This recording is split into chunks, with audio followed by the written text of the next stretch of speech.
Wow mga idols, ang bagong ADX TG400 ay nilaunch na ng SYM Philippines at ito nasubukan natin, napaka-premium ng kanyang style at design at hindi lang yan, TFT na rin ang display nito, yung meter niya. And for added convenient, yan din po ay naka-keyless with remote. Napakaganda ng kanyang remote mga idol. At syempre naka 3D emblem na rin ang kanyang logo. No? Solid na solid. Full LED ang mga ilaw nito from headlight, signal light at mga tail light. Meron din itong emergency brake alert for added safety features natin mga idol.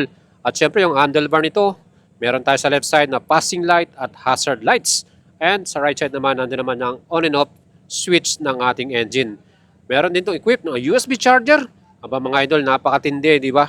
At ang kanyang engine type 399cc, single cylinder, liquid cool 4 valves at CVT transmission. Yan po ay naka-chain drive. Ang laki din ng kanyang luggage compartment mga idols. At syempre, pagdating sa ating fuel capacity, 13 liters naman ang kanyang actual capacity ng gasolina.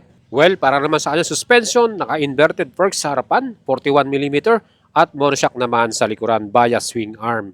Mga idols, ang kanyang tires ay off-road ready na rin with alloy cast wheel. Mga idols, ang kanyang price range ay nasa presyo na 429,000 to 439,000. Ipafinalize na yan ng SYM. Pwede na kayo mag-pre-order nito mga idols.